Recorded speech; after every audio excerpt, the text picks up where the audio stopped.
Hey everyone, it's me Arsalan Khan. Today is my lecture. In today's lecture we'll discuss atom. पहले मैं atom को define करूंगा, फिर उसके स्ट्रक्चर को देखेंगे. The smallest part of a substance that cannot be broken down chemically. किसी substance का सबसे छोटा ज़र्रा जिसे ना हम तोड़ सकते, ना ही मज़ीद तकसीम कर सकते और ना ही देख सकते. एटम इंतहाई छोटे साइज़ का होता है. एटम को हम अपनी आंखों से नहीं देख सकते और ना ही तकसीम कर सकते. एटम को हम इलेक्ट्रॉन माइक्रोस्कोप से देख सकते. फॉर एग्जांपल, आपके पास ये पार्टिकल है, सब्सटेंस है, कोई भी पार्टिकल.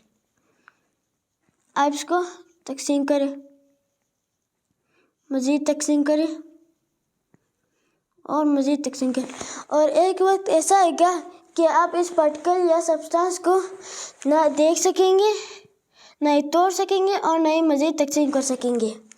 इसी स्मॉलेस्ट पार्टिकल या ज़र्रे को हम एटम कहते हैं. अब एटम के स्ट्रक्चर की तरफ बढ़ते हैं. एटम के दो रीजन्स होते हैं, पहला है न्यूक्लियस, दूसरा है शेल. एटम के सेंटर या दरमियानी एरिया को हम न्यूक्लियस कहते हैं और बैरूनी एरिया को हम शेल कहते हैं.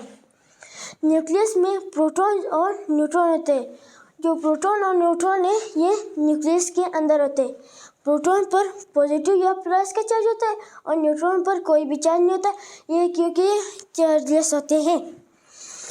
शेल की तरफ बढ़ते हैं. शेल में इलेक्ट्रॉन्स होते हैं, इन पर नेगेटिव या माइनस का चार्ज होता है.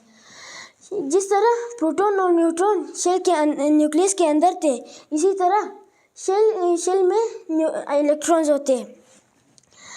इलेक्ट्रॉन्स अपने शेल में न्यूक्लियस के इर्द गिर्द ऑर्बिट करते हैं.